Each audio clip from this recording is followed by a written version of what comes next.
ममता Kafeel case में कुछ नई बातें निकल कर आई हैं जो मैं आपके साथ शेयर करूंगा, लेकिन इस वीडियो से पहले उन महिलाओं का मैं शुक्रिया अदा करना चाहूंगा जिन्होंने पिछले वीडियोस में, पिछले क्लिप्स में कमेंट बॉक्स में आकर के अपनी कहानी शेयर की थी और बताया था कि किस तरीके से उन्होंने इस तरीके के हैवान हस्बैंड से मुक्ति पाई और अब अपनी जिंदगी अच्छे से गुजार रही हैं। दोस्तों, मैं इस वीडियो में आगे आपको कुछ बताऊं, लेकिन आपसे बस यही प्रार्थना है कि अगर आप किसी भी तरीके की डोमेस्टिक वायलेंस अपनी आस पड़ोस में देखते हैं, डोमेस्टिक अब्यूज देखते हैं, और जो महिलाएं हैं जिनको कहीं भी ये पता चलता है कि उनकी सहेलियां, उनकी रिलेटिव अगर इस तरह के डोमेस्टिक वायलेंस से सफर कर रही हैं, तो प्लीज इन बातों को बाहर लेकर के आइए।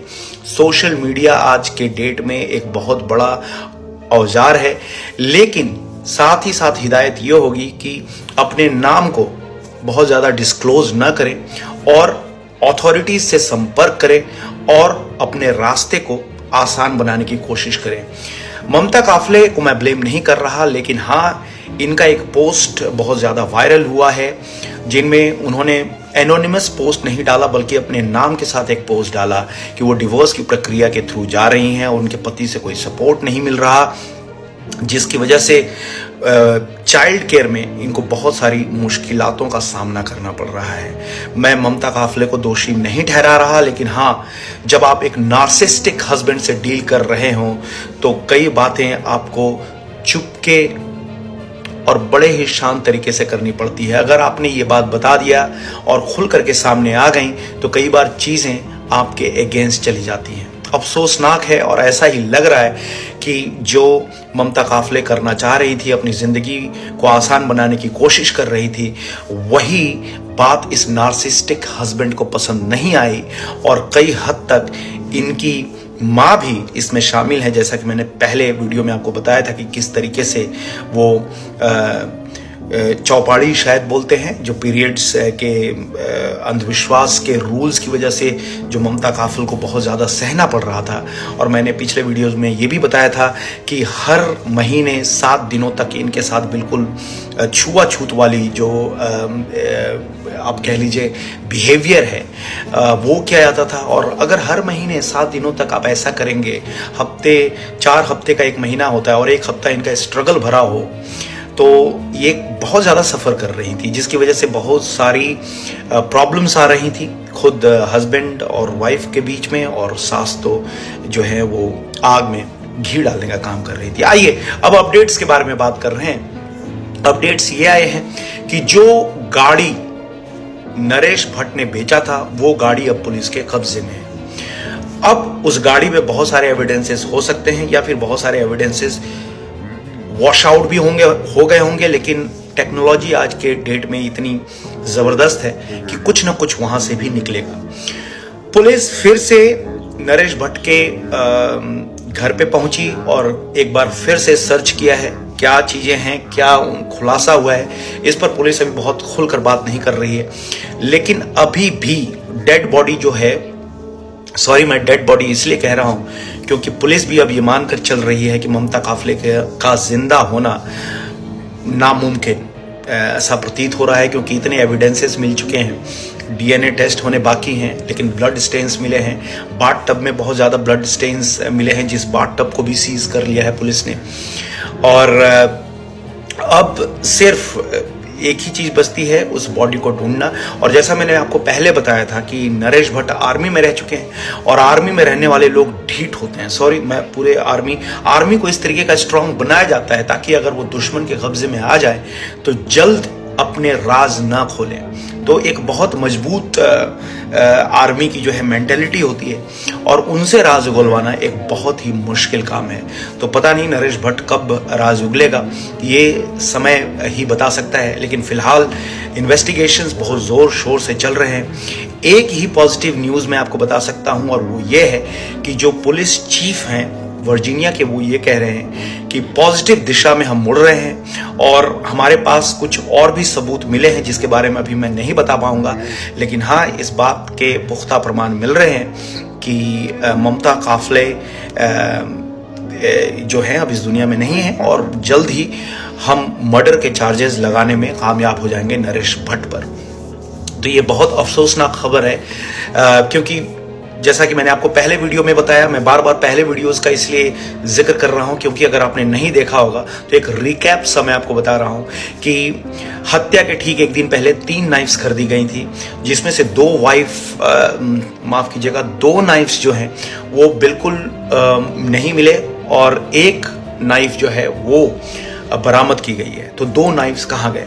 फिर ठीक जैसा कि कोर्ट कहती है कि कम से कम ये 30 जुलाई का वक्त रहा होगा, दिन रहा होगा जब इनका मर्डर किया गया है, और नेक्स्ट डे ये वॉलमार्ट में फिर से क्लीनिंग एजेंट खरीदते हुए दिखाई दे रहे हैं। तो ये सारे सर्कमस्टांशियल एविडेंसेस हैं जिसके बल पे इनको गिरफ्तार किया गया है, क्योंकि इतना कोइंसिडेंटल कुछ भी नहीं हो सकता, क्योंकि ममता काफिल गायब हैं, ये 3 नाइफ खरीद रहे हैं, फिर क्लीनिंग एजेंट्स खरीद रहे हैं, और अब तो ब्लड स्टेन्स और बॉडी ड्रैग करने के भी सबूत मिले हैं कि बॉडी को ड्रैग करके घर से बाहर ले जाया गया है। कहाँ ले जाया गया है और किधर ले जाया गया है, अब ये तो एक इन्वेस्टिगेशन का मामला है और ये चल रहा है। लेकिन दोस्तों, ममता काफिल की इस कहानी से हम सबों को बहुत कुछ सीख मिल रही है, और प्लीज मैं चाहूंगा कि महिलाएं बहुत ज़्यादा वक्त ना दें। बहुत ज़्यादा वक्त देने की ज़रूरत नहीं है। बहुत ज़्यादा वक्त देने के फिराक में बहुत सी लाइफ्स ख़त्म हुई हैं। ऐसे कई इंसिडेंट हैं, खुद अमेरिका के अंदर ऐसी कितनी कहानियां हैं जिसमें जो प्रेग्नेंट वाइफ्स थी उनकी ज़िंदगी ख़त्म हो गई, और हस्बैंड जो है मीडिया में गुहार लगा रहा था कि मेरी पत्नी खो गई है, उसे ढूंढने मदद कीजिए। इस तरह की कई कहानियां हैं जहाँ पे जो कांड करने वाला होता है वो सबसे पहले चोर चोर चिल्लाता है। सावधान रहने की जरूरत है, लेकिन आपको कहीं भी ऐसा अगर महसूस हो रहा हो कोई आपकी जिंदगी के साथ खिलवाड़ कर रहा है, तो आपने एक्शन लेना है। आपने ही एक्शन लेना है, आपने ही अथॉरिटीज को कांटेक्ट करना है। समाज के लोग आपके साथ खड़े होंगे, आपको भी हिम्मत दिखाने की जरूरत है। लेकिन जैसा मैंने कहा कि आराम से कदम उठाने की जरूरत है, बहुत ज्यादा शोर करने की जरूरत नहीं है, क्योंकि कई बार बहुत ज्यादा शोर करने की वजह से आपकी लाइफ खतरे में आ सकती है।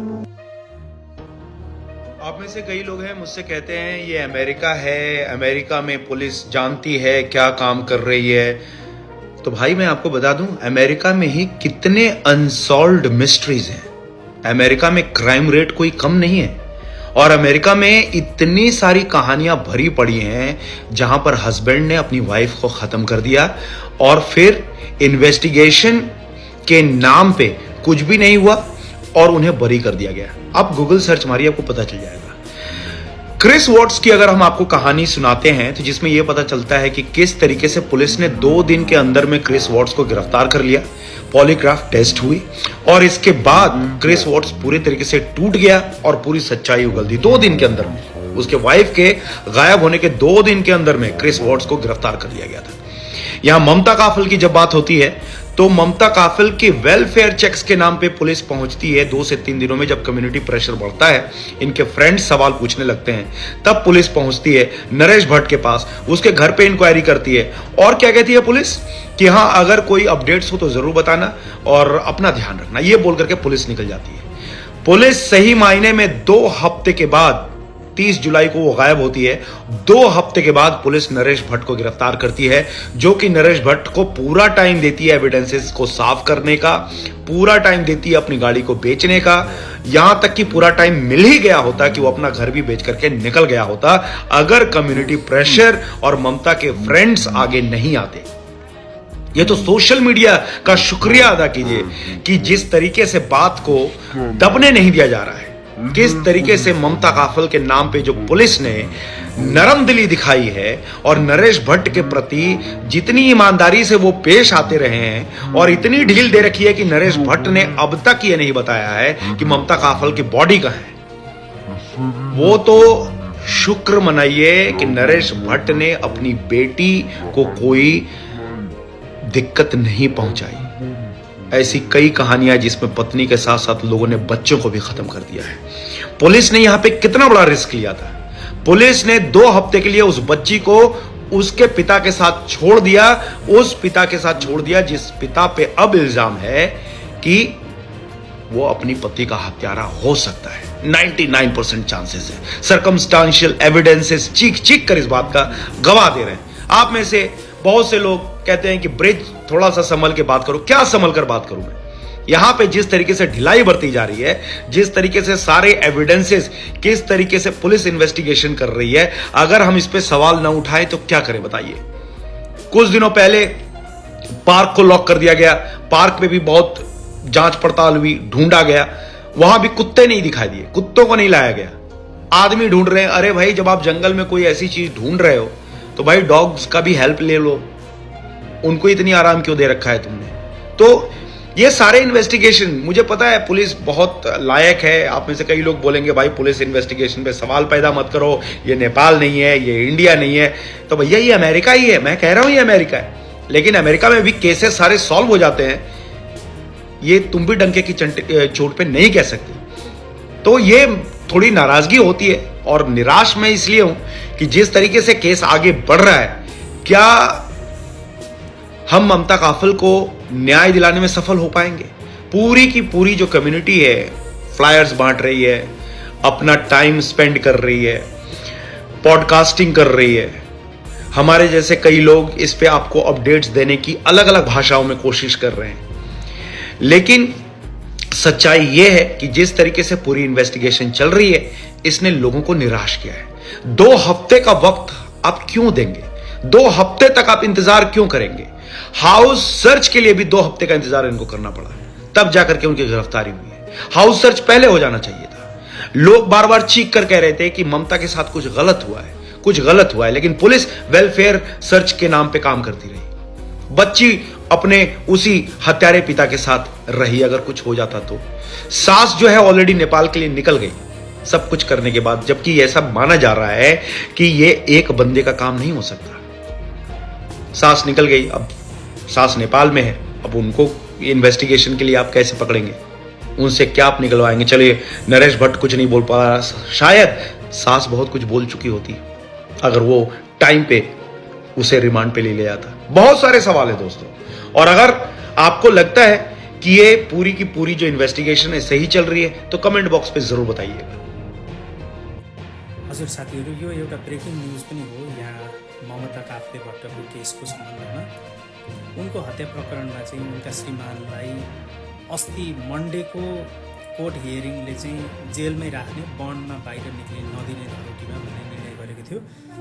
त्यसमा फरक मत राख्दै अपिल गर्दै एउटा चाहिँ पुनरावेदन जस्तो गर्दै उताका डिफेन्डेन्ट लयरहरूले चाहिँ अर्को कोर्ट डेट आज चाहिँ मागेका थिए। आज बिहिबार यहाँको अगस्त 29 तारिकमा, र आजको कोर्ट हियरिङमा चाहिँ जजले एउटा नयाँ ड्रास्टिक डेभलपमेन्टतिर लैजानु भयो यो केसलाई, र उहाँले चाहिँ ग्रान्ड जुरी गठन गर्ने भनेर चाहिँ एउटा फैसला दिनुभएको छ। अब ग्रान्ड जुरीले चाहिँ के गर्छ त भन्दाखेरि अहिलेसम्म भएका दसी प्रमाण सम्पूर्ण कुराहरूलाई हेर्दाखेरि दुवै पक्षका भनाइहरूलाई हेरेर यो केसलाई चाहिँ उनले ममताको हत्या गरेको हो कि होइन भन्ने तरिकाले त्यो केसलाई अगाडि बढाउने हो या होइन, उनी हत्यारा साबित हुन सक्ने प्रमाण छ कि छैन भनेर हेर्नेछ। कहिलेसम्म काम गर्नेछ, यसको टाइमलाइन के हो, यसमा कस्ता कस्ता मान्छे समावेश हुन्छन्, कति सदस्य हुन्छ भन्ने कुरा चाहिँ प्रश्न पारिएको छैन। त्यसले गर्दा चाहिँ यो केस अब एउटा चाहिँ इलास्टिक जस्तो किसिमले चाहिँ अलिकति लम्बिएर पो जाने हो कि भन्ने तरिकाले पनि मान्छेहरूले चाहिँ हेरेका छन्। हुन चाहिँ आज नरेशको पट्टिबाट लयरहरूले, डिपेन्डेन्ट लयरहरूले ल्याएको मोसनमा चाहिँ उनीहरूले यो अक्टोबर 24 तारिकको प्रारम्भिक हियरिङ जुन छ त्यसलाई हटाइदिनु पर्यो भन्ने कुरा पनि उनीहरूले ल्याएका थिए, र त्यसलाई चाहिँ जजले स्वीकार गर्नुभयो। र ठिक छ, प्रारम्भिक ऊ चाहिँ हट्यो भनेर।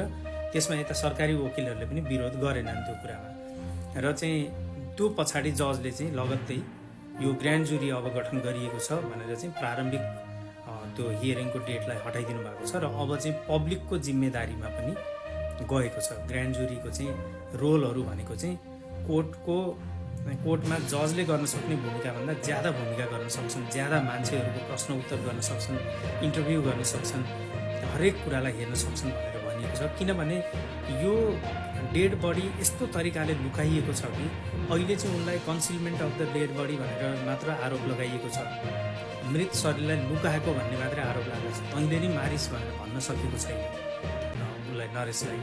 त्यो अवस्थामा चाहिँ उनलाई उनैले मारेको हो ममतालाई भन्ने कुराको प्रमाण छ कि छैन भनेर चाहिँ यो ग्रान्ड जुरीले हेर्नेछ। र अब हामी पछि हेरौँ यसले कसरी काम गर्छ, कहिलेसम्ममा गर्छ। र अब लिगल सेक्टरका व्यक्तित्वहरूको भनाइअनुसार चाहिँ यो प्रोसिडिङ चाहिँ गोप्य रूपले हुनेछ, सिक्रेट